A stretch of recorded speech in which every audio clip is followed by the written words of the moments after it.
Saudi আরবের স্বরাষ্ট্র মন্ত্রণালয় জানিয়েছে, দেশজুড়ে পরিচালিত এক সপ্তাহব্যাপী বিশেষ অভিযানে মোট ১৭,৮৮০ জন অবৈধ প্রবাসীকে গ্রেফতার করা হয়েছে।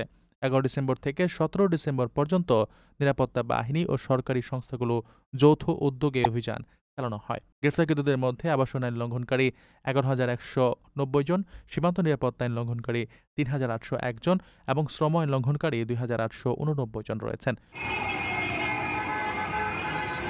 সীমান্তে অবৈধভাবে প্রবেশের চেষ্টার সময় ১,৫০৯ জনকে আটক করা হয়েছে, যাদের মধ্যে ৫৫% ইথিওপিয়ান এবং ৪০% ইয়েমেনি নাগরিক। এছাড়া অবৈধভাবে দেশ ত্যাগের চেষ্টার সময় আরও ৪০ জনকে আটক করা হয়। ইতিমধ্যেই ১২,৬৬১ জন প্রবাসীকে নিজ দেশে ফেরত পাঠানো হয়েছে। আরও ২০,০০০-এরও বেশি মানুষকে ভ্রমণের নথিপত্র সংগ্রহের জন্য নিজ নিজ কূটনৈতিক মিশনে পাঠানো হয়েছে। কর্তৃপক্ষ কঠোর সতর্কতা জারি করে জানিয়েছে, অবৈধ অভিবাসীদের পরিবহন, আশ্রয় বা কাজ দেওয়ার মতো সহায়তায় জড়িত থাকলে সর্বোচ্চ ১৫ বছরের কারাদণ্ড এবং ১০ লাখ রিয়াল পর্যন্ত জরিমানা হতে পারে।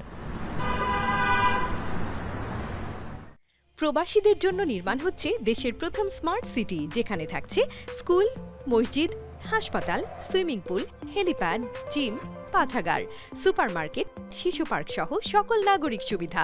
মালিকানা শেয়ার মাত্র ৫ লাখ টাকা। প্লাটিনাম ইনভেস্টরদের জন্য ঢাকা বিমানবন্দরে ভিআইপি প্রোটোকল সুবিধা। বিস্তারিত জানতে যোগাযোগ করুন স্ক্রিনে দেয়া হোয়াটসঅ্যাপ বা ইমো নাম্বারে।